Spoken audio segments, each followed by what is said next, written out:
Alright. Tutorial tayo sa basket mga idol. Ito yung pang criminology ba. So unahin muna natin sa taas. Gamit tayo ng number 2 guard. Ngayon naman nagagamit tayo ng trimmer mga idol. Ito yung 1757 ano. Lakas ng RPM nito mga idol. Tapos matalas pa. Yan ay nagkakahalaga ng 500 mga idol na available sa TikTok natin yan. Sa Andy the Barber. Okay. So ilalagay na lang din natin yung link doon sa may yellow basket para sa mga tropang may gusto, no? Okay, so okay na yung guideline natin mga idol.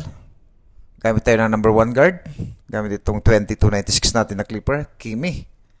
Yan, available din sa ano natin yan mga idol, sa Toktik shop natin. So sa mga baguhan, ano, o kaya sa mga datihan na, okay ito. Highly recommended yan mga idol, malakas ang makina yan. Okay, gamit tayo ng 0.5. So, tanggalin lang natin yung kantuhan mga idol, no?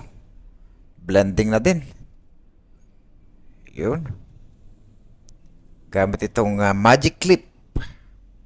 Mahal kasi ng magic clip. 6,800 yata ito ngayon. Pero okay naman siya. Kaso nga lang madaling malubat mga idol. Okay, line up tayo mga idol. Yan, tansyain lang natin, ano? Huwag ganong mataas dahil baka magalit si sir. Okay, parang ginamit ko na lahat ng trimmer ko rito. S11 yan na mga idol. Ito pang all around ito ay pwedeng pang guhit, pwedeng pang skinny talaga to. Yung pang zero gap ba. Tignan nyo kaya nyo mga idol. Yun nga lang, tag 700 yan mga idol sa Toktik natin. Okay, kung hindi ka kumbinsido sa ano ba mga idol ba, pagka skinny niya, padaanan mo rin ng ano, ng shaver. Yan na. Ayos na ayos to mga idol. Lakas ng ano neto, ng makina. Yung motor niya ba. Okay. Medyo okay na mga idol. Talagang nagmukhang ano na si sir. Police.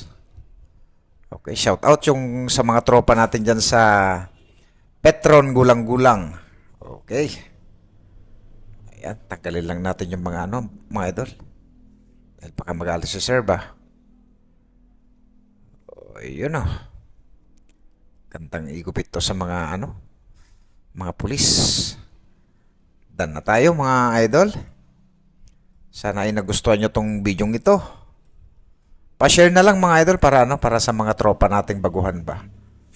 Mga gustong makakuha ng idea sa basket. Thank you.